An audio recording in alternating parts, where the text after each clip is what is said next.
Hello. Magic morning to all. Magic morning. Magic morning. Okay. Magic morning. Okay. Thank you, sir. Okay, ഇപ്പോൾ എല്ലാവരും ഒന്ന് chat box ഒന്ന് use ചെയ്യാവോ? നമുക്ക് session start ചെയ്യില്ല. എല്ലാവരും ready അല്ലേ?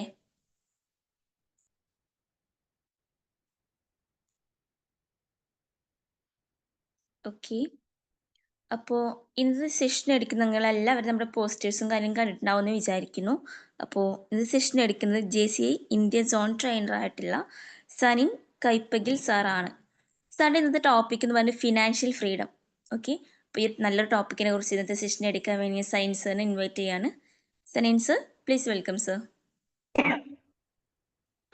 Good morning, all.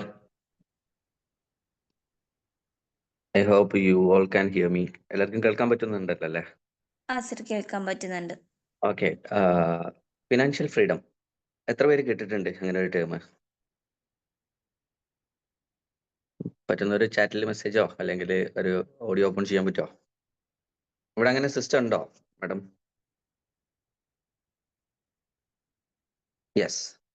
അപ്പം ഫിനാൻഷ്യൽ ഫ്രീഡം എന്ന് പറയുന്നത് നമ്മൾ പൊതുവെ ഫ്രീഡം എന്ന് പറയുന്നത് എന്താണ്? നമ്മളെ ഒരു റെസ്ട്രിക്ഷൻസ്, നമ്മളുടെ മുകളിൽ ഒരു റെസ്ട്രിക്ഷൻസ് വരുന്ന ഒരു കണ്ടീഷൻ അല്ലേ ഫ്രീഡം എന്ന് പറയാം. ഫ്രീഡം നഷ്ടപ്പെടുക എന്ന് പറയാം. അപ്പം നമ്മളിപ്പോൾ ഒരു ഇന്ത്യയിലെ ഒരു പൗരനായി നിൽക്കുകയാണെങ്കിൽ നമ്മൾ ഇന്ത്യൻ്റെ ഉള്ളിൽ എവിടെയെങ്കിലും ലോക്ക് ചെയ്യപ്പെടുക അല്ലെങ്കിൽ ജയിലിൽ ഇടപ്പെടുക, അപ്പം നമ്മൾ സ്വാതന്ത്ര്യം നഷ്ടപ്പെടുന്നുണ്ട്. അപ്പം അതിൻ്റെ ഒരു മെയിൻ റീസൺ എന്തായിരിക്കും? നമ്മൾ സ്വാതന്ത്ര്യം നഷ്ടപ്പെടാൻ ഒരു റീസൺ ഉണ്ടെങ്കിൽ അതെന്തായിരിക്കും? നമ്മൾ എന്തെങ്കിലും തെറ്റ് ചെയ്തിട്ടുണ്ടാവും, അല്ലെങ്കിൽ നമ്മളിൽ എന്തെങ്കിലും ഫാൾട്ടുകൾ ഉണ്ടാവും അല്ലേ? അപ്പം അങ്ങനെ ഒരു കണ്ടീഷനിൽ വരുന്ന സമയത്ത് നമ്മൾ ചിലപ്പം ജയിലിലിടപ്പെടും അല്ലെങ്കിൽ ലോക്ക് ചെയ്യപ്പെടും. അപ്പം ഫിനാൻഷ്യൽ ഫ്രീഡത്തിന്റെ കേസിൽ അതിന് ഇങ്ങനെ ലോക്ക് ചെയ്യപ്പെടാതെക്കാൻ അല്ലെങ്കിൽ നമ്മൾ പെട്ടുപോകാതെക്കാൻ വേണ്ടിയിട്ട് നമുക്ക് മെയിനായിട്ട് വേണ്ട ഒരു സംഗതി ഡിസിപ്ലിൻ എന്ന് പറഞ്ഞ സംഗതിയാണ് അല്ലേ? ഡിസിപ്ലിൻ ഉണ്ടെങ്കിൽ അല്ലെങ്കിൽ ഒരു അച്ചടക്കം ഉണ്ടെങ്കിൽ ഒരു നല്ലൊരു പൗരനായി നിന്ന് കഴിഞ്ഞിട്ടാണെങ്കിൽ നമ്മൾ ഈ പറഞ്ഞ പ്രശ്നങ്ങളൊന്നും ഉണ്ടാവില്ല. അപ്പം അച്ചടക്കം എന്നുള്ളതാണ് മെയിൻ ഒരു പാർട്ട്. അപ്പം ഫിനാൻഷ്യൽ ഫ്രീഡം ഉണ്ടാവണമെങ്കിൽ ഫിനാൻഷ്യൽ ഡിസിപ്ലിൻ ഉണ്ടാവണം. നമുക്കൊരു അച്ചടക്കം ഉണ്ടായി കഴിഞ്ഞാൽ, ഫിനാൻഷ്യൽ അച്ചടക്കം ഉണ്ടായി കഴിഞ്ഞാൽ ഫിനാൻഷ്യൽ ഫ്രീഡത്തിലെത്താം. അപ്പം ഫിനാൻഷ്യൽ ഫ്രീഡത്തിൽ നമ്മൾ എങ്ങനെ എത്തും? ഫിനാൻഷ്യൽ ഫ്രീഡത്തിൽ നമുക്ക് എത്തണമെങ്കിൽ ഫിനാൻഷ്യലായിട്ട് നമുക്കൊരു എഡ്യൂക്കേഷൻ ഉണ്ടാവണം, അല്ലെങ്കിൽ നമുക്കൊരു സാമ്പത്തിക കൈകാര്യം ചെയ്യുക എങ്ങനെയാണെന്നുള്ളതിനെ കുറിച്ച് കൃത്യമായിട്ടൊരു ധാരണ നമുക്കുണ്ടെങ്കിൽ നമുക്കൊരു സാമ്പത്തിക സ്വാതന്ത്ര്യം ഉണ്ടാക്കിയെടുക്കാൻ കഴിയുമെന്നുള്ളതാണ്. അപ്പോൾ നാളെക്കുറിച്ചുള്ള ഒരു ഭയം ഇന്ന് നടന്നു പോകുന്നുണ്ട്. അപ്പം നാളെ എങ്ങനെ നടന്നു പോകും എന്നുള്ളതിനെ കുറിച്ചുള്ള ഭയമൊക്കെ മാറാൻ നല്ലൊരു ഫിനാൻഷ്യൽ ഫ്രീഡം അറ്റൈൻ ചെയ്ത ഒരാൾക്കാണെങ്കിൽ നാളെക്കുറിച്ച് അല്ലെങ്കിൽ നാളത്തെ സാമ്പത്തിക സ്ഥിതിയെക്കുറിച്ചുള്ള ഭയം പൊതുവെ ഉണ്ടാവില്ല എന്ന് പറയും. അപ്പോൾ നമ്മൾ കടം വാങ്ങുന്ന ആളുകളല്ലേ? കടം വാങ്ങാറുണ്ടോ ആളുകളൊക്കെ? രാവിലെ 5:30 ആയതുകൊണ്ടായിരിക്കില്ലേ ആളുകൾക്ക് റെസ്പോൺസ് അല്ലെ? ഓക്കെ, എനിവേ പൊതുവെ നമ്മൾ യെസ് യെസ് യെസ് അപ്പം കടം വാങ്ങാറുണ്ട്. അപ്പം നമ്മൾ കടം തിരിച്ചു കൊടുക്കാറുണ്ടോ? കൊടുക്കാറുണ്ട്. അപ്പം നമ്മൾ കടം വാങ്ങാറുണ്ട്, കടം കൊടുക്കാറുണ്ട്. ചില ആളുകളെ കാണാം കടം വാങ്ങും പക്ഷെങ്കിൽ കടം തിരിച്ചു കൊടുക്കൂല. അപ്പം കടം തിരിച്ചു കൊടുക്കാതെ നിൽക്കുമ്പോൾ എന്ത് സംഭവിക്കുക? നമ്മുടെ റിലേഷൻഷിപ്സിനൊക്കെ വല്ലാതെ അത് ബാധിക്കും അല്ലേ?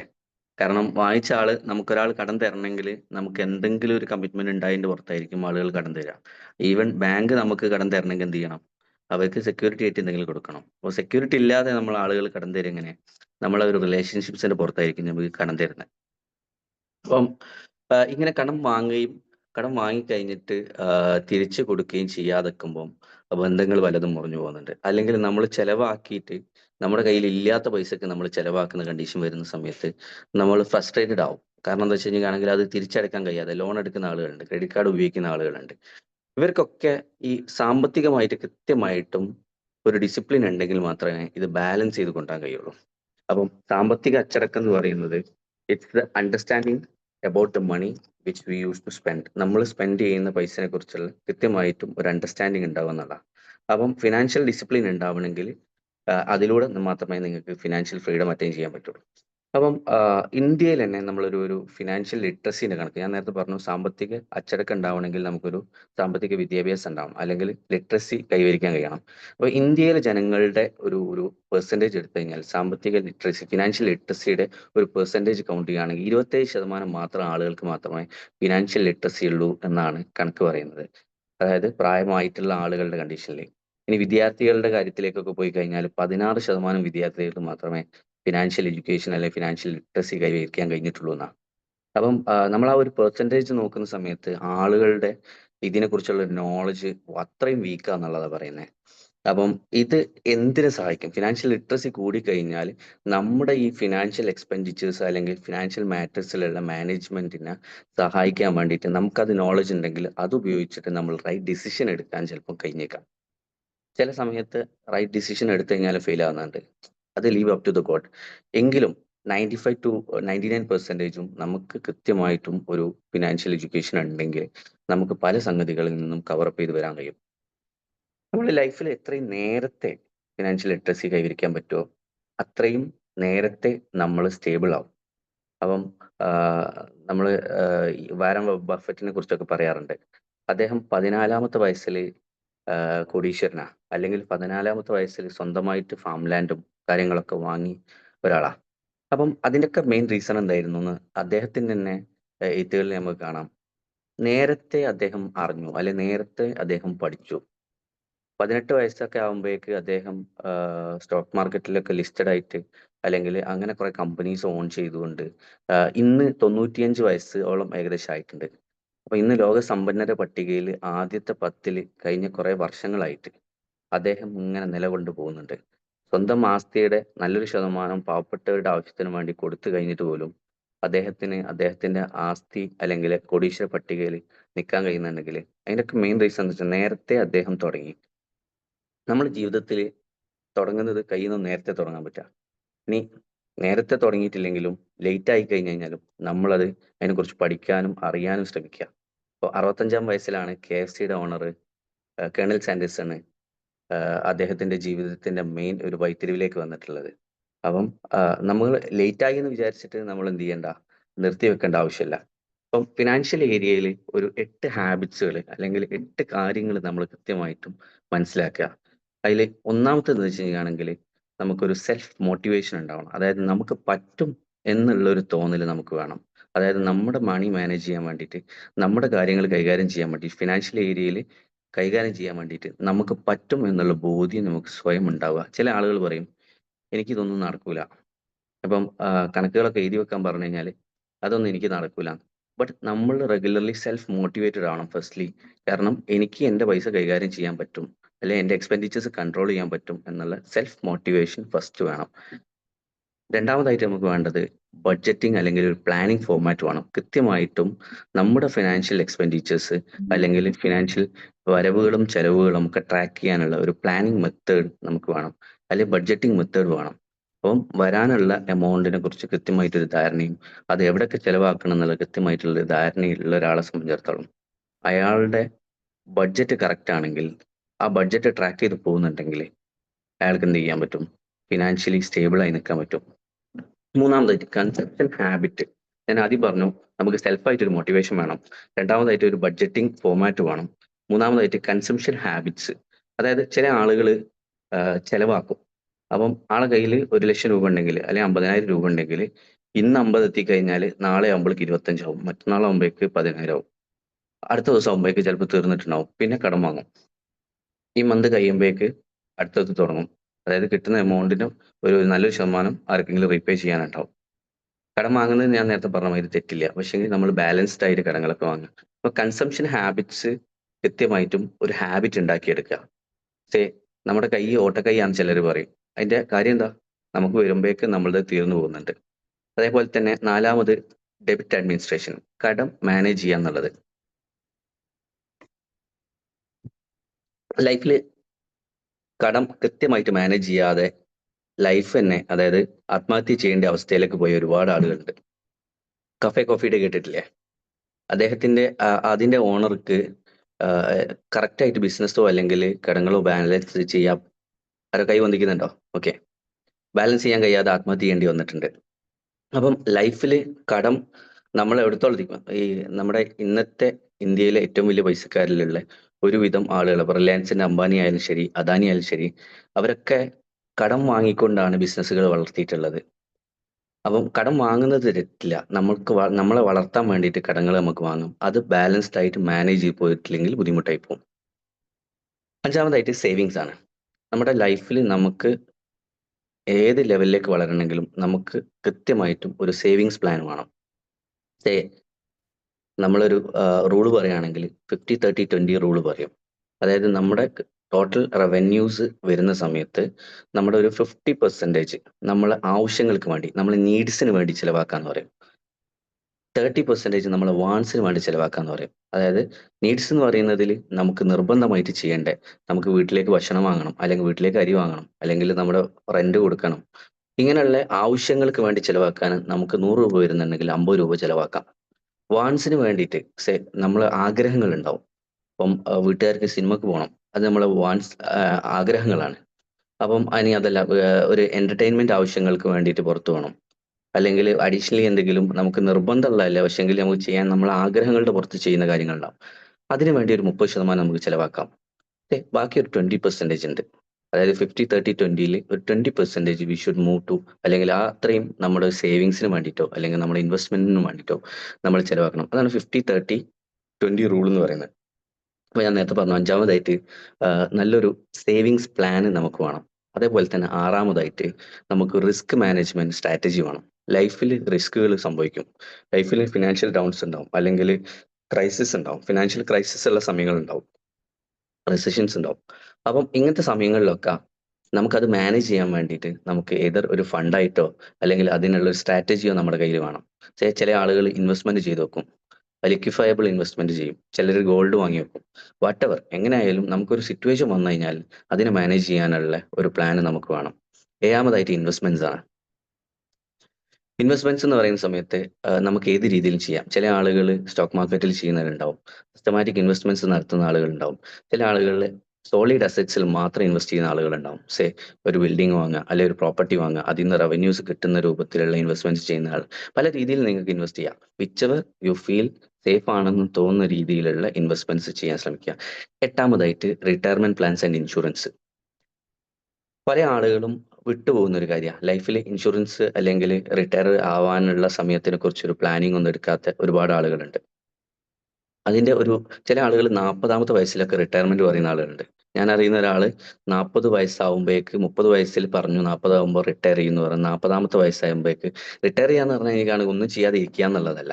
റിട്ടയർ ചെയ്യാന്ന് പറഞ്ഞു കഴിഞ്ഞാൽ നമ്മൾ റെഗുലർ ആയിട്ട് ചെയ്യുന്ന ഒരു ബിസിനസ്സിൽ നിന്നും മാറിയിട്ട് നമ്മൾ അതിൽ നിന്നും ഫ്രീ ആയിട്ട്, അല്ലെങ്കിൽ നമ്മളൊരു ജോലി ചെയ്തുകൊണ്ടിരിക്കുന്ന ആളാണെങ്കിൽ, ഗൾഫിൽ പ്രവാസി ആയിട്ടുള്ള ആളാണെങ്കിൽ ചിലപ്പോൾ നാട്ടിൽ വരാനൊരു പ്ലാനിങ് ഇട്ടുണ്ടാവും, ഇത്ര വർഷം ഞാൻ വർക്ക് ചെയ്യും, അപ്പോൾ അതിനുശേഷം ഞാൻ എൻ്റെ ഇഷ്ടങ്ങൾക്കനുസരിച്ച് ജീവിക്കാന്നുള്ളത്. അദ്ദേഹത്തിന് ഫിനാൻഷ്യൽ ഫ്രീഡം 40ാമത്തെ വയസ്സിൽ എല്ലാ ബാക്കി ബാധ്യതകളൊക്കെ കഴിഞ്ഞ് 40 വയസ്സാകുമ്പോഴേക്ക്, അല്ലെങ്കിൽ 45 വയസ്സാകുമ്പോഴേക്ക്, അല്ലെങ്കിൽ പ്ലാൻഡ് ആയിട്ടുള്ള ഒരു സമയത്തേക്ക് ഒരു റിട്ടയർമെന്റ് പ്ലാൻ സെറ്റ് ചെയ്തിട്ടുണ്ടാവും.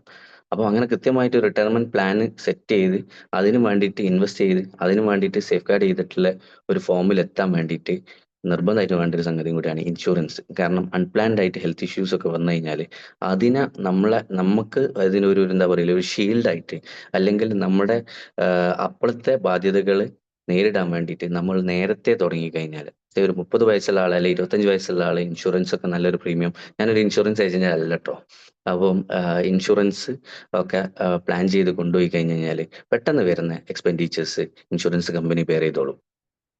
പിന്നെ പൊതുവെ പറയലുണ്ടല്ലോ, എന്താ പറയല്, സമ്പത്ത് കാലത്ത് തൈപ്പത്ത് വെച്ചാൽ ആപത്ത് കാലത്ത് കാപ്പത്ത് തിന്നാന്ന് പറയും. അത് ശരിക്ക് ഇന്നത്തെ കാലത്തിനനുസരിച്ചാണെങ്കിൽ നമുക്ക് സമ്പത്തുള്ള സമയത്ത് ഇൻവെസ്റ്റ് ചെയ്ത് കഴിഞ്ഞാൽ നമുക്ക് സമ്പത്തിന് ബുദ്ധിമുട്ടുണ്ടാകുന്ന സമയത്ത് നമുക്ക് അതിൻ്റെ അകത്തുനിന്ന് റിട്ടേൺസ് കിട്ടും. അപ്പം ഞാൻ time is around 6 o'clock right. അപ്പം നമ്മൾ ഈ സേവിങ്സ്, ഞാൻ നേരത്തെ പറഞ്ഞ സേവിങ്സ് അല്ലെങ്കിൽ പ്ലാനിങ് ചെയ്യാൻ വേണ്ടിയിട്ട് നമുക്കൊരു ചെറിയൊരു ടിപ്പ് ഞാൻ പറഞ്ഞുതരാം. ഞാൻ എൻ്റെ ലൈഫിൽ ഫോളോ ചെയ്യുന്നത്, നമുക്കൊക്കെ ബാങ്ക് അക്കൗണ്ട്സ് ഉണ്ടാവും അല്ലേ. അപ്പം ബാങ്ക് അക്കൗണ്ട്സ് ഉള്ള ആളുകളാണ്. അപ്പം ബാങ്കിൽ പല രീതിയിൽ പൈസ വരുന്ന, ഒന്നായിരിക്കില്ല, രണ്ടായിരിക്കില്ല, ചിലപ്പോൾ 3-4 അക്കൗണ്ട്സുകളൊക്കെ ഉണ്ടാവും. അപ്പോൾ നമ്മളൊക്കെ വീട്ടിൽ ചിക്കൻ ഉണ്ടല്ലോ, കോഴി ഉണ്ടല്ലോ, അപ്പോൾ നമ്മളത് പലതരം കോഴികളുണ്ട് അല്ലേ. ഇതിൽ ആളുകൾ റെസ്പോണ്ട് ചെയ്യുന്നോ? എത്ര പേരെ വീട്ടിലുണ്ട് കോഴി ഇല്ലാത്ത വീടുകളുണ്ടോ? ഓക്കെ. അപ്പം നമ്മളൊക്കെ വീട്ടിൽ കോഴികളുണ്ട്. അപ്പം ചിലപ്പം പൂവൻകോഴി ഉണ്ടാവാം, ചിലപ്പം മുട്ടയിടുന്ന കോഴികൾ ഉണ്ടാവാം. പിന്നെ അതേപോലെ തന്നെ നമ്മൾ ഉണ്ട്, ഗോപികൃഷ്ണൻ സാറ് വീട്ടിലുണ്ട് എന്ന് പറഞ്ഞു. അപ്പം പലതരം ഉണ്ട്. ചിലപ്പം ഡിസൈനർ കോഴികൾ ഉണ്ടാവാം. അതിനൊക്കെ ചിലപ്പോൾ നമ്മൾ പേരും ഇട്ടിട്ടുണ്ടാവും. ചിലർ പിങ്കി എന്നൊക്കെ പറഞ്ഞിട്ട് പല പേരും ഇട്ടിട്ടുണ്ടാവും. അപ്പം നമ്മൾ ഷോപ്പിലൊക്കെ പോയിട്ട് ബ്രോയിലർ ചിക്കനൊക്കെ പോയി വാങ്ങലുണ്ട് അല്ലേ? അപ്പം നമ്മൾ ഓരോന്നും ഡിഫൈൻഡ് എന്തിനുള്ള എന്നുള്ള പല പേരുകളുള്ളതെന്ന് പറഞ്ഞത്. അപ്പൊ അതേപോലെ കൃത്യമായിട്ട് പേരുകൾ ഇടുക. കൃത്യമായിട്ട് പേരുകൾ ഇട്ടിട്ട് നമുക്ക് സ്റ്റേറ്റ് ബാങ്കിൽ ഒരു അക്കൗണ്ട് അതിലാണ് സാലറി വരുന്നത്, അല്ലെങ്കിൽ അതിലാണ് വാടകകളൊക്കെ വരുന്നതെങ്കിൽ അത് ഒരു ഇൻകം അക്കൗണ്ട് ആയിട്ട് നിലനിർത്തുക. അതിൻ്റെ അകത്ത് തന്നെ എല്ലാത്തിലും എന്തിനും എടുത്ത് ചെലവാക്കുന്ന രൂപ ഒഴിവാക്കിയിട്ട് ഒരു വരവുള്ളതിന് അതിനൊരു അക്കൗണ്ട് വെക്കുക. അതിൽ ഒരു മാസം ഒരു 50,000 രൂപ വരുന്ന ആളാണെങ്കിൽ ഞാൻ നേരത്തെ പറഞ്ഞ മാതിരി 50-30-20 റൂൾ അപ്ലൈ ചെയ്തിട്ട് ഒരു നീഡ്സിന് വേണ്ടിയിട്ടും വാണ്ടിന് വേണ്ടിയിട്ടുള്ള എക്സ്പെൻസ് സ്പെൻഡ് ചെയ്യാൻ വേണ്ടിയിട്ടുള്ളത് എന്ത് ചെയ്യുക, നമ്മൾ അടുത്തൊരു അക്കൗണ്ടിലേക്ക് അത് മാറ്റുക. അതാണ് നിങ്ങൾക്ക് സ്പെൻഡ് ചെയ്യാനുള്ളത്. അപ്പം നമ്മൾ അതിന് പേരിട്ട് വെക്കണം. ഇതൊരു ഇൻകം അക്കൗണ്ട് ആണ്, ഇതൊരു എക്സ്പെൻഡിച്ചർ അക്കൗണ്ട് ആണ്. മൂന്നാമത് ഞാൻ നേരത്തെ പറഞ്ഞ ഒരു സേവിങ്സിന് മാത്രമുള്ള ഒരു അക്കൗണ്ട്. അപ്പം നേരത്തെ നമ്മൾ കോഴികൾ പറഞ്ഞ മാതിരി അപ്പം മുട്ടയിടുന്ന കോഴികൾ എന്ത് ചെയ്യുക, അതിൻ്റെ പർപ്പസ് എന്താ, ഭാവിയിലേക്ക് സേവിങ്സിന് വേണ്ടി മാറ്റി വെക്കുക. ഇനി അതല്ല ബ്രോയിലർ കോഴി ആണെങ്കിൽ നമുക്ക് അറക്കാനുള്ളതാ, അപ്പോൾ നമ്മൾ മന്ത്ലി എക്സ്പെൻഡിച്ചേഴ്സിന് വേണ്ടി ഇതാക്കുക. പിന്നെ ഞാൻ നേരത്തെ പറഞ്ഞ മാതിരി പൂങ്കോഴി ആണെങ്കിൽ നമ്മൾ ഇൻകം അക്കൗണ്ട് എന്നാണ്. വട്ടവർ നിങ്ങൾ എങ്ങനെയെങ്കിലും ഒരു പേര് അതിന് ലേബൽ ചെയ്ത് വെക്കുക. ഇതിൻ്റെ ഇൻകം അക്കൗണ്ട് ആണ്, ഇതിൻ്റെ എക്സ്പെൻഡിച്ചർ അക്കൗണ്ട് ആണ്, ഇതിൻ്റെ സേവിങ്സ് അക്കൗണ്ട് ആണെന്ന് പറഞ്ഞിട്ട് ലേബൽ ചെയ്ത് വെക്കുക. ലേബൽ ചെയ്യുമ്പോൾ എന്താ വെച്ചാൽ നമ്മുടെ മൈൻഡിന് നമ്മൾ സബ് കോൺഷ്യസ് മൈൻഡിൽ നമ്മളത് ഫീഡ് ചെയ്ത് വെക്കുക. അതായത് ഇതിൻ്റെ അകത്ത് നിന്ന് ഞാൻ വേറൊരു പർപ്പസിന് എടുക്കൂല എന്നാണ്. അപ്പം സേവിങ്സ് ഓർ ഇൻവെസ്റ്റ്മെന്റ് അക്കൗണ്ട് എടുത്തിട്ട് അതിൽ വെച്ച പൈസ നമ്മൾ വേറെ സംഗതിക്ക് വക മാറ്റാതിരിക്കുക. അപ്പം പിന്നെ പൊതുവെ നമ്മൾ വീടുകളിലൊക്കെ പറയും father earns the money and mother lays out the money എന്നൊക്കെ പറയലുണ്ട്, പണ്ടൊക്കെ പറയലുണ്ടായിരുന്നു. പക്ഷേ ഞാൻ ആ ഒരു സ്റ്റാൻഡിനേക്കാളും കുറച്ചും കൂടിയും എനിക്ക് തോന്നിയിട്ടുള്ളതെന്ന് വെച്ചാൽ ഫിനാൻഷ്യൽ കാര്യത്തിൽ ഡിസിപ്ലിൻ ഉള്ള ആളുകൾ നമ്മൾ ആണുങ്ങളെക്കാൾ കൂടുതൽ ലേഡീസ് ആണ്. രണ്ട് രീതി അതിൻ്റെ ഒരു എങ്ങനെയാന്ന് വെച്ച് കഴിഞ്ഞാൽ, ഇഫ് ഫിനാൻഷ്യൽ ട്രാൻസാക്ഷൻസ് ചെയ്യുന്നത് ലേഡീസ് ആണെങ്കിൽ ഞാൻ കണ്ടെടുത്തോളം ഒരു ഒരു ഒരു മാസം ചെലവഴിക്കാൻ ഒരു 10,000 രൂപ ഏൽപ്പിച്ചു കഴിഞ്ഞാൽ നമ്മൾ ആണുങ്ങൾ ചിലവാക്കുമ്പോൾ അത് 10,000 എന്നുള്ള ചിലപ്പം ക്രോസ് ചെയ്യും, ഓർഡർ ക്ലോസ് ചെയ്യും. നേരെ മറിച്ച് ലേഡീസിനെ ഏൽപ്പിച്ചു കഴിഞ്ഞാണെങ്കിൽ അവരത് ചിലപ്പോൾ ഒരു 8,000-ൽ തീർത്തിട്ട് ബാക്കി 2,000 ചുരിദാർ വാങ്ങാനൊക്കെ വേണമെങ്കിൽ മാറ്റി വെക്കാൻ വരെ കഴിയുന്ന ലേഡീസ് ഉണ്ട്. അപ്പം ഫിനാൻഷ്യൽ ബഡ്ജറ്റിങ്ങിലൊക്കെ, കാരണം അവർ വീട്ടിൽ ഫുഡ് സെർവ് ചെയ്യുമ്പോൾ വരെ എല്ലാവർക്കും എത്തുന്ന രീതിയിൽ അവർക്ക് എത്തിക്കാൻ കഴിയുന്നുണ്ട്. അതിൻ്റെ കാര്യം എന്താ, അവർക്ക് അത് മാനേജ് ചെയ്യാൻ അറിയാം. അപ്പം അങ്ങനെ മാനേജ് ചെയ്യാൻ പറ്റുന്ന ആളുകൾക്കുണ്ടെങ്കിൽ, അല്ലെങ്കിൽ അവർക്ക് അതിനുള്ള അവസരങ്ങളൊക്കെ കൊടുക്കാൻ ശ്രമിക്കുക. ചില വീടുകളിൽ 2 പേരും ഏൺ ചെയ്യുന്നവരുണ്ടാവും. അപ്പം ഏൺ ചെയ്യുകയാണെങ്കിലും സ്ത്രീകൾ ഏൺ ചെയ്തിട്ട് സാലറി കിട്ടിക്കഴിഞ്ഞാൽ വന്നിട്ട് ഹസ്ബൻഡിൻ്റെ കൈ കൊടുത്തിട്ട് അങ്ങനെ പോകുന്ന ആളുകളുണ്ട്. ഫിനാൻഷ്യൽ ട്രാൻസാക്ഷൻസ് നമ്മൾ ആണുങ്ങൾ മാത്രം ഏൺ ചെയ്യുന്നിടത്താണെങ്കിൽ കുറച്ച് പാർട്ട് നിങ്ങളുടെ ഫാമിലി മെമ്പേഴ്സിന് അല്ലെങ്കിൽ കുട്ടികളൊക്കെ ഏൽപ്പിച്ചു നോക്കി. കാരണം ഈവൻ കുട്ടികളെ നമ്മൾ ഈ രീതിയിൽ എഡ്യൂക്കേറ്റ് ചെയ്യേണ്ടതുണ്ട്. എങ്ങനെയാണെന്ന് വെച്ച് കഴിഞ്ഞാൽ നമ്മുടെ വീട്ടിലുള്ള ചെറിയ കുട്ടികൾ ഒരു 2 വയസ്സ് തൊട്ട് നമുക്ക് ഫിനാൻഷ്യൽ എഡ്യൂക്കേഷൻ കൊടുക്കാൻ പറ്റും. ഞാൻ എൻ്റെ കുട്ടികൾക്ക് കൊടുത്തു തുടങ്ങിയത് 2-ാം വയസ്സിലാണ്. എൻ്റെ മകൾക്ക് ഞാൻ 2-ാം വയസ്സിൽ ഫിനാൻഷ്യൽ എഡ്യൂക്കേഷൻ്റെ ബേസിക് പാഠങ്ങൾ എത്രന്ന് വെച്ച് കഴിഞ്ഞാൽ ജസ്റ്റ് ഇത്ര ചെയ്താൽ മതി. ചെറിയൊരു പിങ്കി ബാങ്ക് ഒക്കെ എടുത്തിട്ട്, അല്ലെങ്കിൽ കാസി കുഞ്ചി എന്നൊക്കെ പറയുന്നുണ്ടല്ലോ, അങ്ങനത്തത് എടുത്തിട്ട് കുട്ടികൾക്ക് ഒന്ന് ഗിഫ്റ്റ് ചെയ്യുക. അതിലേക്ക് ഇടയ്ക്കിടയ്ക്ക് എന്ത് ചെയ്യുക, നമ്മൾ അവർക്ക് പൈസ ഇടാൻ വേണ്ടിയിട്ട് പൈസ കൊടുക്കുന്ന സമയത്ത് അതിൽ പൈസ ഓരോ പെന്നി ഇടുന്ന സമയത്തും നമ്മളത് സേവിങ്സ് ആണെന്ന് കുട്ടികൾക്ക് പഠിപ്പിച്ചു കൊടുക്കുക. അപ്പം മണി എന്താണോ, അല്ലെ അതിൻ്റെ ഒരു വാല്യൂ എന്താണോ, ഷോപ്പിലൊക്കെ പോകുമ്പോൾ കുട്ടികൾക്ക് മിഠായി വാങ്ങാനാണെന്ന് പറയുന്ന സമയത്ത് കുട്ടികൾക്ക് ഒരു 5 രൂപയോ 10 രൂപയോ നോട്ട് കൊടുത്തിട്ട് വാങ്ങാൻ കുട്ടികളെ പഠിപ്പിക്കുക. അപ്പം ഈ കറൻസിൻ്റെ ഒരു വാല്യൂ എന്താണ്, ഇത് കൊടുത്തു കഴിഞ്ഞാൽ ഇത് കിട്ടും എന്നുള്ളൊരു വാല്യൂ എന്താണെന്നുള്ളത് കുട്ടികളിൽ എത്തിക്കുക. അപ്പം അതേപോലെ തന്നെ ഇത് ഭാവിയിലേക്ക് വേണ്ടിയിട്ടുള്ളത് ഈ പിങ്കി ബാങ്കിൽ ഇടുന്ന സമയത്ത് ഇത് നിങ്ങളെ സേവിങ്സ് ആണെന്ന് പറഞ്ഞ് കുട്ടീനെ പഠിപ്പിക്കുക. അങ്ങനെ പഠിപ്പിക്കുന്ന സമയത്ത് കുട്ടിക്ക് 2 ലേണിങ്സ് കിട്ടും. ഷോപ്പിൽ പോയി കഴിഞ്ഞാൽ ഈ ക്യാഷ് കൊടുത്തു കഴിഞ്ഞാൽ സാധനങ്ങൾ കിട്ടും. അപ്പം ഇത് സേവ് ചെയ്ത് വെച്ച് കഴിഞ്ഞാൽ ഫ്യൂച്ചറിലേക്ക് കിട്ടും. ഇത് നിറയുന്ന സമയത്ത് ബാങ്കിൻ്റെ അടുത്തോടൊക്കെ പോകുമ്പോൾ കുട്ടീനോട് പറഞ്ഞു കൊടുക്കുക, ഇത് നിനക്ക് ബാങ്കിലിടാം, ഇവിടെ ഇട്ട് കഴിഞ്ഞിട്ടാണെങ്കിൽ എൻ്റെ പൈസ പോകില്ല എന്ന് പറഞ്ഞ് പഠിപ്പിക്കുക. അങ്ങനെ ഫിനാൻഷ്യൽ ടേംസ് നമ്മൾ ലൈഫിൽ കുട്ടികൾക്കും കൂടി പകർന്നു കൊടുക്കുക. ഈ ഞാൻ നേരത്തെ പറഞ്ഞ മാതിരി 2 വയസ്സ് മുതൽ ഒരു 5 വയസ്സ് വരെയുള്ള സമയത്ത് ഇങ്ങനത്തെ ടേംസ് പഠിപ്പിക്കാൻ ശ്രമിക്കുക. അതിനുശേഷം ഗ്രാജ്വലി അവരെ ഓരോന്നിലേക്കും അവരെ പൈസ എടുത്തിട്ട് ചെറിയ സംഗതികൾക്കൊക്കെ അവരെ പൈസ എടുത്ത് ചിലവാക്കാനും, അല്ലെങ്കിൽ ചിലവാക്കരുത് എന്നൊക്കെ ഉള്ളത് പറഞ്ഞു കൊടുത്തിട്ട് അങ്ങനെ കൊണ്ടുപോയി കഴിഞ്ഞാൽ ഒരു സ്റ്റേജ് എത്തുന്ന സമയത്ത് നമ്മളൊക്കെ ഞാൻ ബേസിക്കലി ഒരു സിവിൽ എഞ്ചിനീയർ ആണ്. കൺസ്ട്രക്ഷൻ ഫീൽഡിലാണ് വർക്ക് ചെയ്യുന്നത്. സ്വന്തമായിട്ട് കൺസ്ട്രക്ഷനും ഡിസൈൻ സെഗ്മെന്റുകളൊക്കെ. അപ്പം ഞാൻ ഒരു പക്ഷേ ലൈഫിൽ കുറച്ച് ലേറ്റ് ആയി പോയി എന്ന് വിചാരിക്കുന്ന ആളാണ് ഈ ഫിനാൻഷ്യൽ ഐഡിയാസ് മനസ്സിലാക്കാൻ. അതുകൊണ്ട് തന്നെ എഞ്ചിനീയറിങ്ങിനൊക്കെ പഠിക്കുന്ന സമയത്തൊക്കെ ഒരു പരിധിയിലധികം പാരൻസിന്റെ പൈസ എടുത്തിട്ട് ഒരു പരിധിയിലധികം ചിലവാക്കി പോയി എന്ന് വിചാരിക്കുന്ന ആളാണ്. അപ്പം അത് ഇല്ലാതിരിക്കണമെങ്കിൽ ഞാൻ നേരത്തെ ഫിനാൻഷ്യൽ ഐഡിയാസ് ഉണ്ടായിരുന്നെങ്കിൽ ചിലപ്പോൾ ഒരു പക്ഷേ കുറച്ചും കൂടി ബെറ്റർ ആയിട്ട് സ്പെൻഡിങ്സ് ഒക്കെ ഇതാക്കും. അപ്പോൾ കുട്ടികൾക്ക് നമ്മൾ കൊടുത്തു കഴിഞ്ഞിട്ടാണെങ്കിൽ അവർ നമ്മളെ ഓരോ സിറ്റുവേഷൻസ് മനസ്സിലാക്കിക്കൊണ്ട് ചിലപ്പം കുറെ കൂടി ആക്ട് ചെയ്യാനുള്ള ചാൻസസ് കൂടുതലാണ്. അതേപോലെ തന്നെ അവർ സ്വയം വളരാനും നമ്മൾ നേരത്തെ അവർക്ക് ഫിനാൻഷ്യൽ ഐഡിയാസ് കൊടുത്തു കഴിഞ്ഞാൽ അതിനുള്ള ഒരു ഹെൽപ്പ് ആവും. അപ്പം ഇതിലുള്ള പാരൻസിനോട് എനിക്ക് പറയാനുള്ളത് നിങ്ങളുടെ അക്കാര്യത്തിൽ ആദ്യം ഫസ്റ്റ് ശ്രദ്ധിക്കുക. അതേപോലെ തന്നെ ഫിനാൻഷ്യൽ എഡ്യൂക്കേഷൻ അതേപോലെ തന്നെ നിങ്ങളുടെ കുട്ടികളിലേക്ക് നിങ്ങളത് പകർന്നു കൊടുക്കുക. എങ്ങനെ ഒരു എമൗണ്ട് വന്നു കഴിഞ്ഞാൽ അത് രേഖപ്പെടുത്താൻ ശ്രമിക്കുക. ഇൻകം വന്നു കഴിഞ്ഞാൽ എഴുതി വെക്കുക. അത് സ്പെൻഡ് ചെയ്യുന്ന സമയത്ത് എഴുതി വെക്കുക. നമുക്ക് ലൈഫിൽ മാനേജ് ചെയ്യാൻ പറ്റിയപ്പോഴാണെന്ന് വെച്ച് കഴിഞ്ഞാൽ മാനേജ് ചെയ്യണമെങ്കിൽ നമുക്കത് ട്രാക്ക് ചെയ്യാൻ പറ്റണം. അപ്പം നമുക്ക് മാനേജ് ചെയ്യാൻ പറ്റാത്തൊരു സംഗതി ഇപ്പം നമ്മളൊരു പുഴയിലെ വെള്ളമാണെങ്കിൽ നമുക്ക് മെഷർ ചെയ്യാൻ കഴിയില്ല. നേരെ മറിച്ച് നമ്മളൊരു പൈപ്പിലെ വെള്ളമാണെങ്കിൽ ഒരു മീറ്റർ വെച്ചാൽ നമുക്ക് എന്ത് ചെയ്യാൻ പറ്റും, അത് മെഷർ ചെയ്യാൻ പറ്റും. അത് something that cannot be measured cannot be managed ആണ്.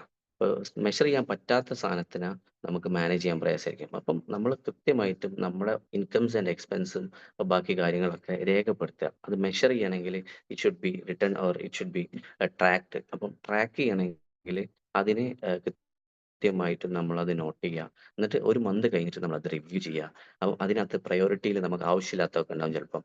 അത് വേണമെങ്കിൽ അടുത്ത മാസം ആകുമ്പോൾ കട്ട് ഡൗൺ ചെയ്യാം. അങ്ങനെ ട്രാക്ക് ചെയ്ത് നിങ്ങളത് മോണിറ്റർ ചെയ്തിട്ട് അതിനെന്ത് ചെയ്യാം, വേണ്ടതും വേണ്ടാത്തതും വേർതിരിച്ചിട്ട് ഇതാക്കി കഴിഞ്ഞാൽ കൃത്യമായിട്ട് നിങ്ങൾക്ക് ഒരു സിസ്റ്റത്തിലേക്ക് വരാൻ പറ്റും. അപ്പം അതിന് ഇപ്പം കറൻ്റ്ലി അവൈലബിൾ ആയിട്ട് ഒരുപാട് ആപ്ലിക്കേഷൻസ് ഉണ്ട്. സോഫ്റ്റ്വെയർസ് ഒരുപാട് ഒന്നുമില്ലെങ്കിൽ നമുക്ക് എക്സൽ യൂസ് ചെയ്യാം. ഒരു കോളം ഇൻകം എക്സ്പെൻസ് എന്നൊക്കെ പറഞ്ഞിട്ട്. ഇനി അതല്ലെങ്കിൽ ഒരുപാട് ഫ്രീ ആയിട്ട് ആൻഡ്രോയിഡിലായാലും iOS-ലായാലും ഒരുപാട് ആപ്ലിക്കേഷൻസ് കിട്ടാനുണ്ട്. അപ്പം അങ്ങനത്തെ ആപ്ലിക്കേഷൻസ് ഒക്കെ യൂസ് ചെയ്ത് ഈവൻ നമ്മുടെ ബാങ്കിങ് അക്കൗണ്ടുകൾ വരെ ഇതിലേക്ക് സിങ്ക്രോണൈസ് ചെയ്തിട്ട് ചെയ്യാൻ പറ്റുന്ന രൂപത്തിലുള്ള ആപ്ലിക്കേഷൻസ് ഉണ്ട്. അപ്പം ഏതാണോ കൺവീനിയന്റ് ആപ്ലിക്കേഷൻ അത് യൂസ് ചെയ്തുകൊണ്ട് നമ്മുടെ ഇൻകം എക്സ്പെൻഡിച്ചേഴ്സ് ആൻഡ് സേവിങ്സിനൊക്കെ ട്രാക്ക് ചെയ്യുക. ട്രാക്ക് ചെയ്തിട്ട് നമ്മൾ അതിലൂടെ ഒരു നല്ലൊരു ഫിനാൻഷ്യൽ ബാലൻസ് ഉണ്ടാക്കാൻ ശ്രമിക്കുക. അപ്പം ഇതിൽ മെയിനായിട്ട് നമ്മളെ ലൈഫ് സിസ്റ്റമാറ്റിക് ആവണമെങ്കിൽ പൊതുവേ ഒരു 4 കാര്യങ്ങൾ എന്ന് പറയും. അല്ലെങ്കിൽ നന്നാവാൻ വേണ്ടിയിട്ട് ടൈം മാനേജ് ചെയ്യണം. അതേപോലെ തന്നെ നമ്മുടെ ഹെൽത്ത് മാനേജ് ചെയ്യണം. അതേപോലെ തന്നെ നമ്മുടെ ഫിനാൻഷ്യൽ ഏരിയ മാനേജ് ചെയ്യണം. അതേപോലെ തന്നെ നമ്മുടെ ഗുഡ് വിൽ മാനേജ് ചെയ്യണം എന്നൊക്കെ പറയലുണ്ട്. അതിൽ ഒരു ഇമ്പോർട്ടൻ്റ് ഏരിയ ആണ് finance management. When you fail in your finance നിങ്ങൾ ലൈഫിൽ തന്നെ ചിലപ്പം കംപ്ലീറ്റ്ലി ഫെയിൽ ആയി പോകും. നമ്മൾ വേറെ ഒന്നുമില്ലെങ്കിലും നമ്മൾ പൈസ എത്രത്തോളം ഉണ്ട് എന്നുള്ളതല്ല, നമ്മുടെ ആഗ്രഹത്തിനനുസരിച്ച് നമ്മുടെ കയ്യിൽ, അതായത് നമ്മൾ ജീവിക്കുന്ന സമയത്ത് നമ്മൾ നീഡ്സിനും വാൺസും ഫുൾഫിൽ ചെയ്യാൻ വേണ്ടിയിട്ട്, അതേപോലെ തന്നെ നമ്മുടെ സേവിങ്സിന് ഫുൾഫിൽ ചെയ്യാൻ വേണ്ടിയിട്ടുള്ള എമൗണ്ട് അല്ലെങ്കിൽ ഫിനാൻഷ്യൽ പാർട്ട് നമ്മുടെ കയ്യിലുണ്ടെങ്കിൽ നമുക്ക് ഫിനാൻഷ്യലി ഫ്രീഡം അറ്റൈൻ ചെയ്തെന്ന് പറയാം. സസ്റ്റെയിനിങ് റവന്യൂസ് വരണം. സസ്റ്റെയിനിങ് റവന്യൂസ് എന്ന് പറഞ്ഞു കഴിഞ്ഞാണെങ്കിൽ നിലനിൽക്കുന്ന രീതിയിലുള്ള. അപ്പം ഒരാൾ സാലറീഡ് ആയിട്ടുള്ള ഒരാളാണെങ്കിൽ അയാൾ വർക്ക് ചെയ്യുന്ന അത്രയും കാലമായിരിക്കും അയാളുടെ റവന്യൂ വരിക, ഇൻകംസ് വരിക. നേരെ മറിച്ച് ഗവൺമെന്റ് എംപ്ലോയീസ് ആണെങ്കിൽ കുറെ കൂടിയും അവർക്ക് സെക്യൂരിറ്റി ഉണ്ട്, ഫിനാൻഷ്യൽ സെക്യൂരിറ്റി ഉണ്ട്. എന്താണെന്ന് വെച്ച് കഴിഞ്ഞാൽ റിട്ടയർമെന്റ് ആവുന്ന സമയത്ത് പെൻഷൻ കിട്ടാനുണ്ട്. അല്ലാതെ സ്വന്തമായിട്ട് ഒരു പ്രൈവറ്റ് ജോബ് എടുക്കുന്ന ആൾക്കാണെങ്കിൽ ചിലപ്പോൾ റിട്ടയർമെന്റിന് പെൻഷനൊന്നും ഉണ്ടാവില്ല. അപ്പോൾ അതിനുള്ള സ്ട്രാറ്റജി അവർ ബിൽഡ് ചെയ്യുക. അതേപോലെ തന്നെ ഇൻവെസ്റ്റ്മെന്റ് ചെയ്തെന്നുള്ള കൃത്യമായിട്ട് സസ്റ്റെയിനിങ് റവന്യൂസ് വരുന്ന ഒരു ഫോമാറ്റ് നമ്മൾ ഉണ്ടാക്കി വെക്കുക. അതിന് ഞാൻ നേരത്തെ പറഞ്ഞ മാതിരി 50-30-20 റൂൾ അപ്ലൈ ചെയ്യുക. പിന്നെ ആദ്യത്തിൽ ഞാൻ 8 പോയിന്റ്സ് പറഞ്ഞു. ഒരു ഫിനാൻഷ്യലി നമ്മൾ ലിറ്ററേറ്റ് ആവാൻ അല്ലെങ്കിൽ ഫിനാൻഷ്യലി നമ്മൾ സ്റ്റേബിൾ ആവാൻ നമ്മൾ ഒന്ന് സെൽഫ് മോട്ടിവേറ്റഡ് ആവണം എന്ന് പറഞ്ഞു. രണ്ടാമതായിട്ട് നമുക്ക് കൃത്യമായിട്ട് ഒരു ബഡ്ജറ്റിംഗ് ആൻഡ് പ്ലാനിങ് ഫോമാറ്റ്സ് ഉണ്ടാവണം എന്ന് പറഞ്ഞു. മൂന്നാമതായിട്ട് നമ്മുടെ ഒരു കൺസപ്ഷൻ ഹാബിറ്റ്, കൃത്യമായിട്ട് ഒരു നല്ലൊരു കൺസപ്ഷൻ ഹാബിറ്റ് അല്ലെങ്കിൽ ചിലവഴിക്കുന്ന ഹാബിറ്റ് നമ്മൾ കൃത്യമായിട്ട് ഉണ്ടാക്കണം എന്ന് പറഞ്ഞു. നാലാമതായിട്ട് ഞാൻ പറഞ്ഞു ഡെബിറ്റ് അഡ്മിനിസ്ട്രേഷൻ, കടം മാനേജ് ചെയ്യുന്നിടത്ത് നമ്മൾ കടമൊക്കെ വാങ്ങുന്ന സമയത്ത് നമ്മൾ കൃത്യമായിട്ടും എഴുതി വെക്കുക. ഇപ്പം ചിലർ പറയും കടം ഞാൻ കൊടുക്കാറുണ്ട്, അത് തിരിച്ചു കിട്ടാറില്ല. അപ്പം കടമൊക്കെ നമ്മൾ കൊടുക്കുന്ന സമയത്ത് അത് രേഖപ്പെടുത്തുക. കടം കൊടുക്കുന്ന ആളെടുത്ത് എന്ന് തിരിച്ചു തരും എന്നുള്ളത് ചോദിക്കുക. അപ്പോൾ അത് രേഖപ്പെടുത്തിയിട്ട് വേണമെങ്കിൽ ഒപ്പിടിച്ച് വാങ്ങുക. ചില അടുത്ത ബന്ധമൊക്കെ ആകുമ്പോൾ ചിലപ്പോൾ നമുക്കത് പറ്റില്ല. അപ്പോൾ അങ്ങനത്തെ കണ്ടീഷൻ ഉണ്ടാകുന്ന സമയത്ത് അത് അപ്പോഴാണെങ്കിലും എന്ന് തിരിച്ചു തരും എന്നുള്ളത് ഒരു ഇതാക്കുക. പിന്നെ അങ്ങനെ ബന്ധമില്ലാത്ത അല്ലെങ്കിൽ നമ്മളെ സുഹൃത്തുക്കളൊക്കെ ആയിരിക്കും. അപ്പോൾ അങ്ങനെയാണെങ്കിൽ അവർക്ക് even you can use a cheque എന്നാണോ തിരിച്ചു തരാൻ പറ്റുന്നത് അന്നേക്ക് ഒരു ചെക്ക് വരെ വാങ്ങി വെക്കാൻ പറ്റും. കടങ്ങൾ പൊതുവേ കടം കൊടുത്തിട്ട് പിന്നെ ബന്ധങ്ങൾ വഷളാവുന്നതിൻ്റെ മെയിൻ റീസൺ അത് എഴുതി വെക്കാത്ത അല്ലെങ്കിൽ രേഖപ്പെടുത്താത്തത് കൊണ്ടാണ്. അപ്പം അതിന് ശ്രദ്ധിക്കുക. അതേപോലെ തന്നെ അഞ്ചാമതായിട്ട് നമ്മുടെ സേവിങ്സിനെ കുറിച്ച് നമുക്കൊരു കൃത്യമായിട്ടൊരു ബോധം ഉണ്ടാക്കുക. അപ്പം നമ്മൾ എന്ത് സേവ് ചെയ്യണം, എത്ര സേവ് ചെയ്യണം എന്നുള്ളതും ആ സേവിങ്സ് നമ്മൾ കൃത്യസമയത്ത് അടുത്തത് ഇൻവെസ്റ്റ് ചെയ്യണം. അതായത് അത്യാവശ്യം സേവിങ്സ് ആയി കഴിഞ്ഞാൽ അതെവിടെയെങ്കിലും കൃത്യമായിട്ട് റവന്യൂ റിട്ടേൺ കിട്ടുന്ന രൂപത്തിൽ ഇൻവെസ്റ്റ് ചെയ്യണം എന്നുള്ള ഒരു ഐഡിയ ഉണ്ടാക്കുക. അതേപോലെ തന്നെ റിസ്കുകൾ മാനേജ് ചെയ്യാൻ വേണ്ടിയിട്ടുള്ള ഫോർമാറ്റ്സ് അല്ലെങ്കിൽ അതിനുള്ള രൂപം കണ്ടെത്തിയേക്കുക. എട്ടാമതായിട്ട് നമുക്കൊരു റിട്ടയർമെൻറ്റ് പ്ലാൻസും ഇൻഷുറൻസ് ഫോർമാറ്റുകളും, അതായത് നമ്മുടെ ഒരു നേരത്തെ പറഞ്ഞ റിസ്കിൻ്റെ ഒരു പാർട്ടായിട്ട് തന്നെ എന്തെങ്കിലും റിസ്ക് വന്നു കഴിഞ്ഞാൽ സേഫ് ഗാർഡ് ചെയ്യാൻ വേണ്ടി, ഹെൽത്ത് ഇഷ്യൂസ് ഒക്കെ വന്നു കഴിഞ്ഞാൽ അത് സേഫ് ഗാർഡ് ചെയ്യാൻ വേണ്ടിയിട്ട് നമ്മൾ അതിനുള്ള ഒരു പ്ലാനിങ്ങും സെറ്റാക്കുക. അങ്ങനെ നമ്മളെ ഒരു സമ്പത്ത് കാലത്ത് തന്നെ നമുക്ക് കൃത്യമായിട്ട് ഇൻവെസ്റ്റ് ചെയ്തിട്ട് ആപത്ത് കാലത്ത് നമുക്ക് അതിനകത്ത് നിന്ന് റിട്ടേൺസ് കിട്ടുന്ന രൂപത്തിൽ ഒരു നല്ലൊരു ലൈഫ്, ഫിനാൻഷ്യൽ ഫ്രീഡം എല്ലാവർക്കും എത്തട്ടെ എന്ന് ഞാൻ ആശംസിക്കുന്നു. And thank you so much for ഇന്നത്തെ ഇങ്ങനെ ഒരു സെഷനിൽ 5 AM ക്ലബിൻ്റെ ഇന്നത്തെ സെഷനിലേക്ക് എന്നെ വിളിച്ചതിനും ചെറിയ രൂപത്തിലാണെങ്കിൽ നിങ്ങൾക്ക് എന്തെങ്കിലും പകർന്നു തരാൻ പറ്റി എന്നുള്ള വിശ്വാസത്തോടു കൂടി ഞാൻ എൻ്റെ വാക്കുകൾ നിർത്തുന്നു. അപ്പം financial literacy will equip you with the tools and knowledge to make the right decision on financial matters. അപ്പം നിങ്ങൾക്ക് ഒക്കെ ഫിനാൻഷ്യൽ ഏരിയയിൽ കൃത്യമായിട്ടൊരു ആയുധം അല്ലെങ്കിൽ കൃത്യമായിട്ടുള്ള നോളജ് ഉണ്ടാവട്ടെ. അതിന് എൻ്റെ ഈ ഒരു സെഷൻ മാത്രമല്ല, ഫ്യൂച്ചറിൽ അതിന് പറ്റുന്ന ഒരുപാട് ബുക്കുകളുണ്ട്. അപ്പം പുസ്തകങ്ങൾ വായിക്കുക. അതിലൂടെയും നമുക്ക് പലരുടെയും എക്സ്പീരിയൻസുകൾ കിട്ടും. അപ്പോൾ അതിലൂടെ നമുക്കും നമ്മൾ സ്വയം ഡെവലപ്പ് ചെയ്യാനുള്ള ഒരു സെൽഫ് ഡിസിപ്ലിനും ഉണ്ടാക്കിക്കൊണ്ട് ഡെവലപ്പ് ചെയ്യാൻ കഴിയട്ടെ എന്ന് ആശംസിക്കുന്നു. Thank you so much. Okay Sanil sir, thank you so much. അപ്പോൾ ഫിനാൻഷ്യൽ ഫ്രീഡം ഏതൊരാൾക്കും ഒരുപാട് ഹെൽപ്ഫുൾ ആവുന്ന ഒരു സെഷനാണ് ഇന്ന് എടുത്തിട്ടുണ്ടായിരുന്നത്. അതുമാത്രമല്ല ഒരുപാട് പോയിന്റ്സ് കിട്ടിയിട്ടുണ്ട് സേവിങ്സിനെ കുറിച്ചായാലും. അപ്പോൾ എനിവേ നമ്മുടെ ഇത്രയും നല്ലൊരു സെഷൻ എടുത്ത് തന്നതിൽ നമുക്ക് നമ്മുടെ ഭാഗത്ത് നിന്ന് എനിക്ക് എന്തെങ്കിലും ഡൗട്ടോ കാര്യമോ ഉണ്ടെങ്കിൽ ഇപ്പോൾ ഈ ടൈമിൽ ചോദിക്കാം. അതോടൊപ്പം നിങ്ങളുടെ ഫീഡ്ബാക്ക് കൂടി അറിയിക്കാവുന്ന ടൈമാണ്. സോ ആരെങ്കിലും ഒരാളൊന്ന് hand raise ചെയ്യാവോ?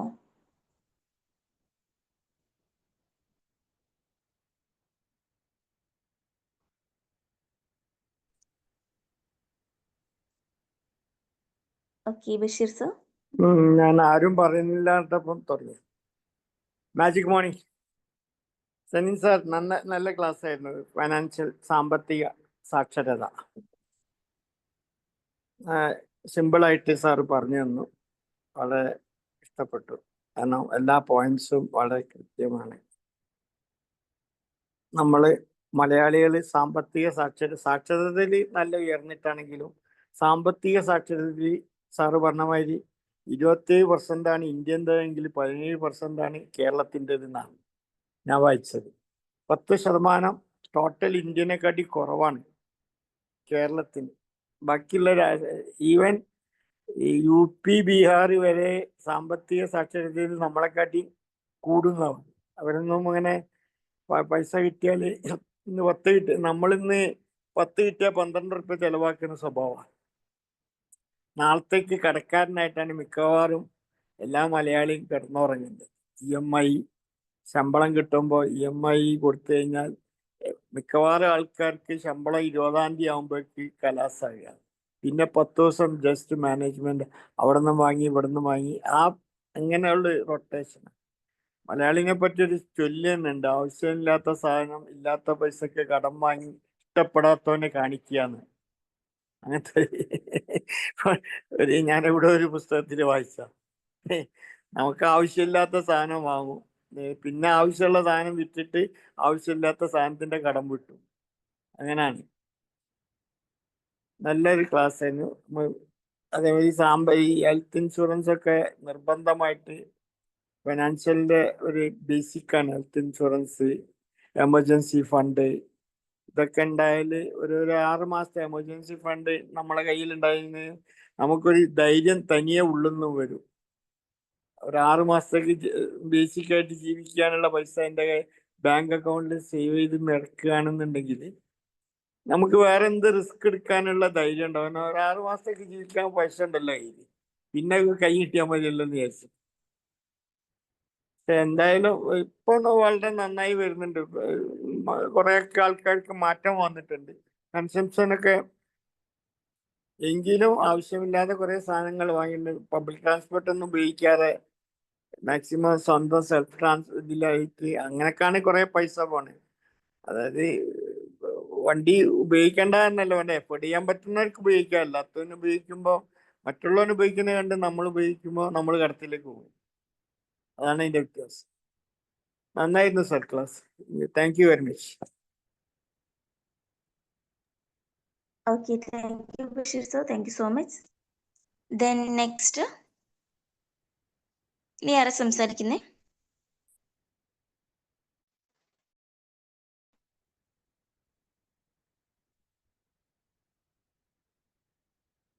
Hello, Saleem sir. Hi, Magic Morning. Okay, Audible ആണോ? അത്ര ഓക്കെ ആണ്. സനിൻ സാർ, ആ ഒരു 8 പോയിന്റ് പറഞ്ഞിരുന്നു. യെസ്. ആദ്യത്തെ ഒരു 4 പറയും, ഞാൻ നോട്ട് ചെയ്തിട്ടുണ്ട്. ഒന്നാമത്തേത് സെൽഫ് മോട്ടിവേഷൻ ആണ് പറഞ്ഞത്. നമ്മളിപ്പോ സ്വയം പറ്റും എന്നുള്ള കാര്യങ്ങൾ നമുക്ക് തന്നെ ഒരു ബോധ്യം ഉണ്ടാക്കുക എന്നുള്ളത്. രണ്ടാമത് പറഞ്ഞത് ബഡ്ജറ്റിംഗ് ആൻഡ് പ്ലാനിങ്. നമ്മൾ ഫിനാൻഷ്യൽ ട്രാൻസാക്ഷന് കൃത്യമായിട്ടും ബഡ്ജറ്റ് ചെയ്യുക, അല്ലെങ്കിൽ പ്ലാൻ ചെയ്ത് ട്രാക്ക് ചെയ്യുക എന്നുള്ളത്. മൂന്നാമത് പറഞ്ഞത് കൺസംഷൻ ഹാബിറ്റ്സ് ആണ് പറഞ്ഞത്. നാലാമത് ഡെപ്റ്റ് മാനേജ്മെന്റ് അല്ലെ ഡെപ്റ്റ് അഡ്മിനിസ്ട്രേഷൻ പറഞ്ഞു. ഇതിൽ നേരത്തെ ബഷീർ സാർ പറഞ്ഞ മാതിരി കേരളത്തിൽ കുറവാന്ന് പറഞ്ഞല്ലോ.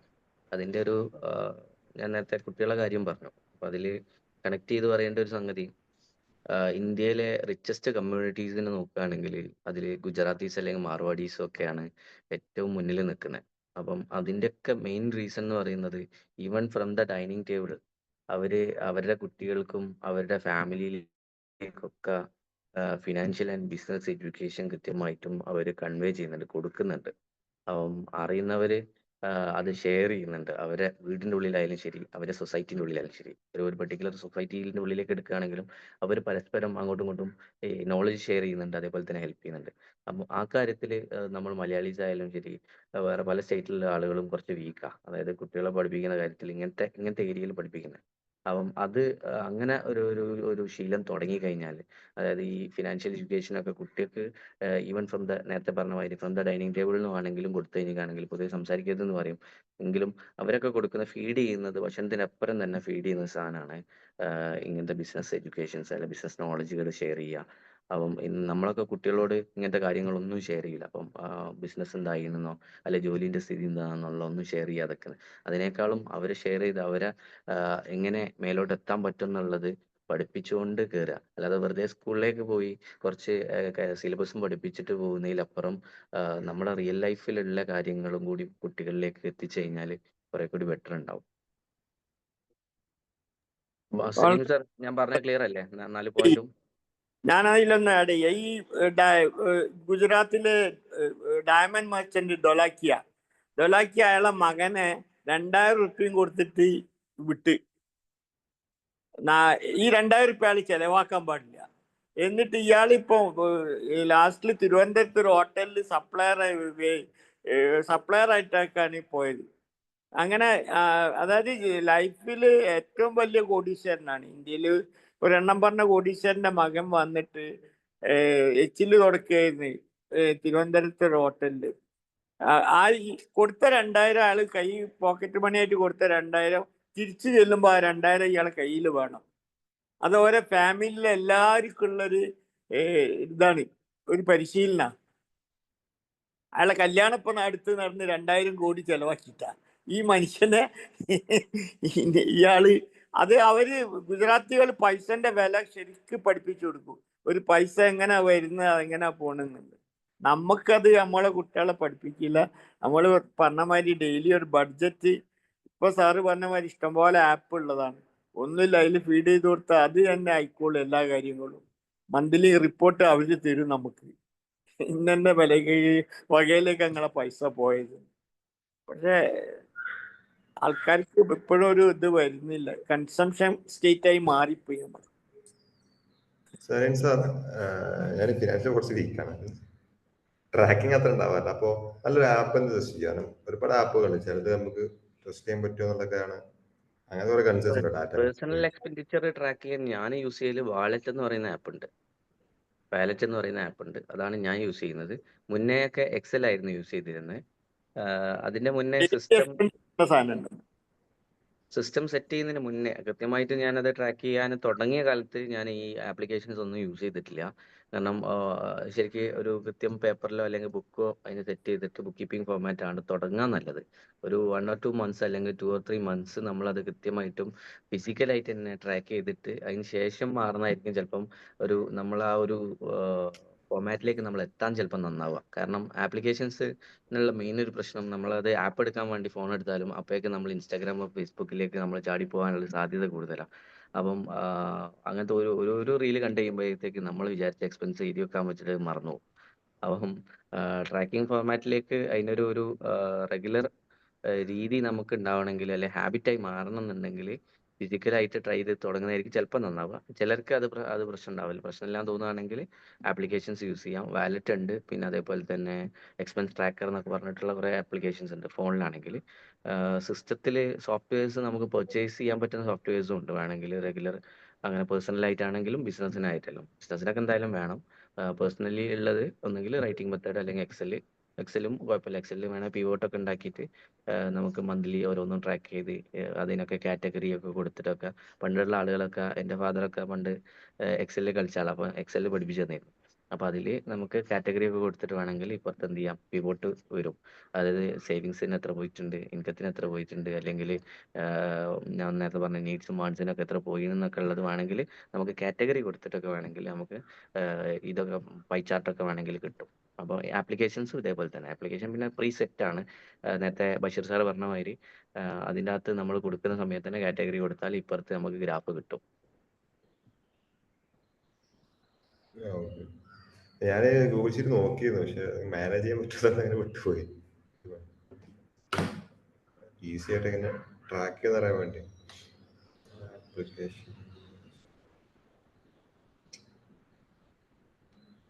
അതിന് സെല്ലിമെ ഫസ്റ്റ് പോയിന്റ് ക്ലിയർ ആയിട്ട് മനസ്സിൽ കരുതിയാൽ മതി. സാറ് പറഞ്ഞ ഫസ്റ്റ് പോയിന്റ് ഇല്ല, സെൽഫ് മോട്ടിവേഷൻ. അതവിടെ അരക്കിട്ട് ഉറപ്പിച്ചു കഴിഞ്ഞാൽ ബാക്കിയൊക്കെ തനിയെ വന്നോളൂ.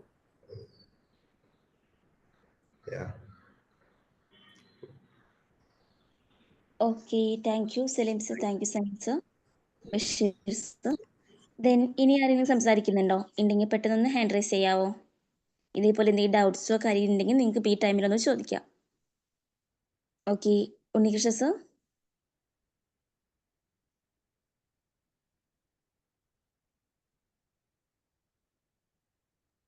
ഹലോ. ഓക്കെ, പ്രീതമൻ പറഞ്ഞോളൂ. ഞാൻ കുറച്ചാണ് ക്ലാസ് കേട്ടിട്ടുള്ളൂ, ഫസ്റ്റ് മാത്രം. പക്ഷെ എനിക്ക് അതില് പ്രത്യേകമായിട്ട് എൻ്റെ മൈൻഡിൽ പതിഞ്ഞൊരു പോയിന്റ് എന്ന് പറഞ്ഞ സാറ് പറഞ്ഞത്, നമുക്ക് ഫിനാൻഷ്യൽ ഫ്രീഡം വേണമെന്നുണ്ടെങ്കിൽ നമ്മൾ ഫിനാൻഷ്യൽ ഡിസിപ്ലിൻ, അത് വല്ലാതെ എനിക്ക് എൻ്റെ മനസ്സിലേക്ക് കയറി. കാരണം എന്താ വെച്ചാൽ നമുക്കറിയാം, നമ്മളിപ്പോ കൊടുക്കൽ വാങ്ങൽ, അതാണ് ഫസ്റ്റ് പറഞ്ഞ ഒരു പോയിന്റ്, കൊടുക്കൽ വാങ്ങൽ. അതായത് നമുക്ക് കൊടുക്കും ചെയ്യും, അതുപോലെ തന്നെ നമുക്ക് എപ്പോഴും നമ്മുടെ കയ്യിൽ ഇപ്പോൾ ഉണ്ടായില്ല എന്നുണ്ടെങ്കിൽ നമ്മൾ മറ്റുള്ള ആളുകളുടെ അടുത്ത് കടം വാങ്ങിക്കും ചെയ്യും. പക്ഷെ നമ്മൾ വാങ്ങിക്കുന്ന സമയത്ത് നമുക്കത് തിരിച്ചു കൊടുക്കാൻ എന്ത് സോഴ്സിലൂടെയാണ് നമ്മളത് തിരിച്ചു കൊടുക്കേണ്ടത്, അല്ലെങ്കിൽ എന്തെങ്കിലും ഒരു, അതായത് നമുക്ക് ക്യാഷ് വേറെ ഏതെങ്കിലും വഴിയിൽ നിന്ന് നമുക്ക് അത് ചെയ്ത് നമുക്ക് ആ ആളുടെ കടം വീട്ടാം എന്നുള്ള ആ ഒരു ഡിസിപ്ലിൻ, അല്ലെങ്കിൽ ആ ഒരു കണക്ക് കൂട്ടൽ നമ്മുടെ മൈൻഡിൽ ഉണ്ടെന്നുണ്ടെങ്കിൽ നമുക്ക് ആ പറഞ്ഞ സമയത്ത് തന്നെ അവർക്ക് കൊടുക്കാനും പറ്റും. ആ ഒരു വിശ്വാസം നമുക്ക് തരുന്ന ആളുകൾക്ക്, അല്ലെങ്കിൽ നമ്മൾ കൊടുക്കുന്ന ആളായാലും ആ ഒരു വിശ്വാസം നമുക്ക് ഉണ്ടെന്നുണ്ടെങ്കിൽ ആ വ്യക്തിക്ക് നമുക്ക് കടം കൊടുക്കാനായാലും വാങ്ങാനായാലും വളരെ നല്ലൊരു വിശ്വാസം ഉണ്ടായിരിക്കും. അപ്പൊ എന്തായാലും വളരെ നല്ലൊരു ക്ലാസ് ആണ്. Okay, thank you sir, thank you so much. Okay, thank you Preetha ma'am. Okay, then ഇനി ആരെങ്കിലും സംസാരിക്കുന്നുണ്ടോ? എന്തെങ്കിലും ഡൗട്ട് ഉണ്ടെങ്കിൽ ചോദിക്കാം, അല്ലെങ്കിൽ നമുക്ക് സെഷൻ വൈൻഡ് അപ്പ് ചെയ്യാം.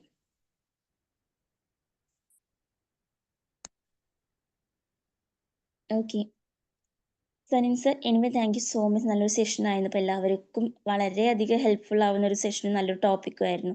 എനിവേ വീണ്ടും സാറെ ഭാഗത്ത് ഞങ്ങൾ വേറെ സെഷൻസ് പ്രതീക്ഷിക്കുന്നുണ്ട്. Okay, anyway thank you so much too. അപ്പോൾ എല്ലാവരും ഒന്ന് ലീവ് ചെയ്തോളൂ കേട്ടോ.